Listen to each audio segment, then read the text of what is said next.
मेरी राम राम जय श्री श्याम। आज है पुत्रदा एकादशी। तो मैं अपने श्री हरि प्रभु से ये प्रार्थना करती हूँ कि प्रभु सबको, जिनको पुत्र की आवश्यकता है उनको एक पुत्र अवश्य दे, जिनको पुत्री की आवश्यकता है उनको एक पुत्री अवश्य दे। हे प्रभु, सच में हर उस स्त्री को निश्चिंत करें इस गर्भ से जो वो जन्म देने वाली है। उन सब को निश्चिंत के प्रभु, जो एक पुत्री की इच्छा से बार बार गर्भ धारण करी, जो पुत्र की इच्छा से बार बार गर्भ धारण करें, तो प्रभु उनको निश्चिंत करें। प्रभु उनको एक पुत्र एक पुत्री अवश्य दे।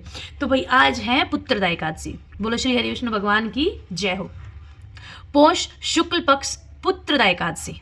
श्री कृष्ण के चरणों में अर्जुन ने प्रणाम कर श्रद्धा पूर्वक प्रार्थना की, हे मधुसूदन, अब आप पौष माह के शुक्ल पक्ष के एकादशी के महात्म्य को बताने की कृपा करें। इस एकादशी का क्या नाम है, इसका क्या विधान है, इस दिन किस देवता का पूजन किया जाता है, कृपा कर मेरे इन सभी प्रश्नों का विस्तार सहित उत्तर दे। बोलो श्री हरि विष्णु भगवान की जय हो। अर्जुन के प्रश्न पर श्री कृष्ण ने कहा, हे अर्जुन, पौष माह के शुक्ल पक्ष की एकादशी का नाम पुत्रदा एकादशी है। इसका पूजन पूर्व में बताई गई विधि के अनुसार ही करना है।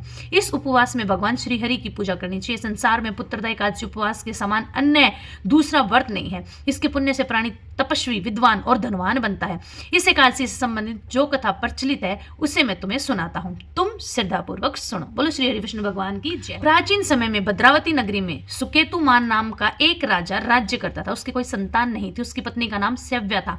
उस पुत्रहीन राजा के मन में इस बात की बड़ी चिंता थी कि उसके बाद उसे और उसे पूर्वजों को कौन पिंडदान देगा। उसके पितर भी व्यथित हो पिंड लेते थे कि सुकेतुमान के बाद हमें कौन पिंड देगा। इधर राजा भी बंधु बांधव, राज्य, हाथी, घोड़ा और सबसे बिल्कुल भी संतुष्ट नहीं था। उसका एकमात्र कारण पुत्रहीन होना था। बिना पुत्र के पितरों और देवताओं से उत्तीर्ण नहीं हो सकते थे।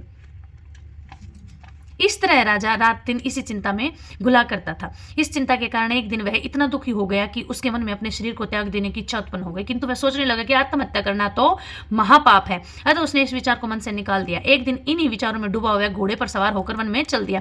घोड़े पर सवार राजा वन पक्षियों और वृक्षों को देखने लगा। उसने वन में देखा कि मृग, बाघ, सिंह, बंदर आदि विचरण कर रहे थे। हाथी शिशुओं और हाथनियों के बीच में विचर रहा था।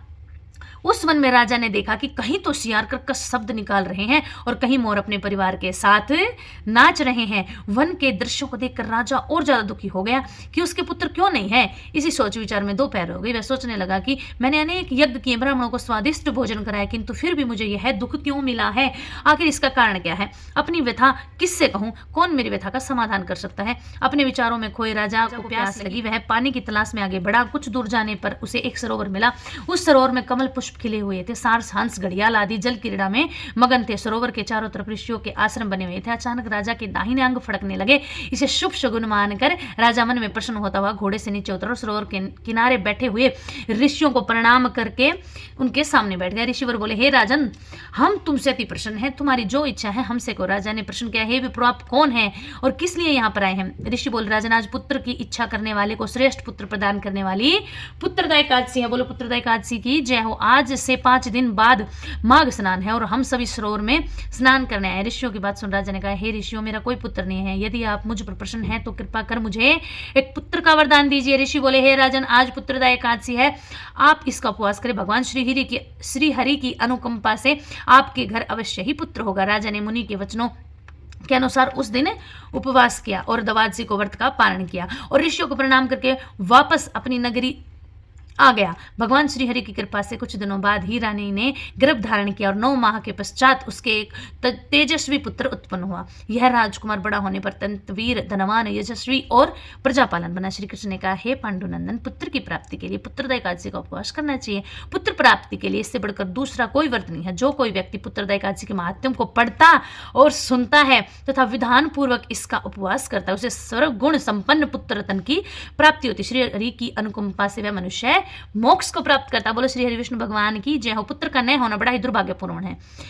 उससे भी दुर्भाग्यपूर्ण है पुत्र का कुपुत्र होना। अतः सर्वगुण संपन्न और सुपुत्र पाना बड़ा ही दुर्लभ है। ऐसा पुत्र उन्हें ही प्राप्त होता है जिन्हें साधुजनों का आशीर्वाद प्राप्त होता था, जिसके मन में भगवान की भक्ति हो। इसके युग में सुयोग्य पुत्र की प्राप्ति श्रेष्ठ साधन पुत्रदा एकादशी का व्रत है। बोलो एकादशी माता की